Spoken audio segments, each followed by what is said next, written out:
Welcome to my full review of the BBVA 2 Ritmo revolving card. I've been using this card for several months now, and I want to share my honest experience, both the good and the bad. Right from the start, the application process was relatively straightforward. You could apply online through BBVA's website, and if you're already a BBVA customer, it gets processed faster.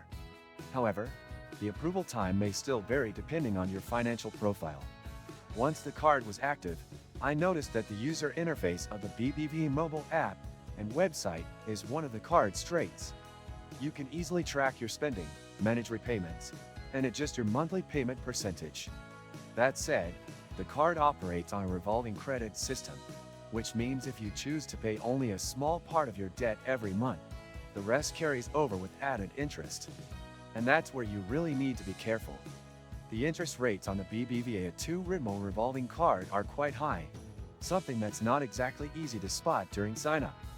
As of my review, the APR can easily exceed 20%, which makes small debts grow surprisingly fast if not managed properly. The name, A2 Ritmo, or At Your Rhythm, might sound flexible, but in practice, this flexibility can lead to long-term debt if you're not disciplined. The card does offer some benefits like cashback on specific purchases, but these aren't always substantial or guaranteed. In my experience, they rarely offset the high interest costs.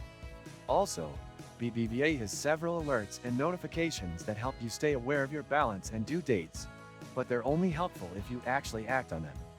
Many useful links you can find in the description. One thing that annoyed me was the lack of clear transparency about how payments affect your principal versus interest.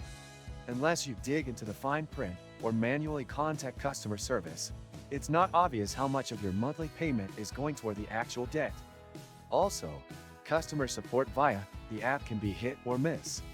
Sometimes they respond quickly, other times it took days for even a basic reply. Another downside is that the card pushes the revolving payment method as the default, which means if you don't manually switch to full payment, you automatically enter into a cycle of accumulating interest. I strongly recommend reviewing all the configuration options in the app immediately after activating the card. There's a small setting where you can change the payment method to full monthly payment instead of partial, and doing that can save you a lot of money. Compared to other cards on the Spanish market, especially those offered by online banks or fintech companies, BBVA's A2 Ritmo card feels a bit outdated in terms of benefits. While it integrates well with BBVA's other services, it lacks the innovation or lower fees that neobanks are offering right now. If you're someone who wants a card for large purchases, and you can pay off the full balance each month, this card might still be useful. But if you're considering it as a way to handle unexpected expenses over time, I'd suggest looking at alternatives with lower APR or more flexible terms. Overall, I think the BBVA 2 Ritmo revolving card can be useful for very specific users who already bank with BBVA and can manage payments with discipline. But for most people, especially those new to credit or with unpredictable income, it poses more risks than rewards. If you found this review helpful, make sure to hit that like button and subscribe to the channel for more honest breakdowns of financial products.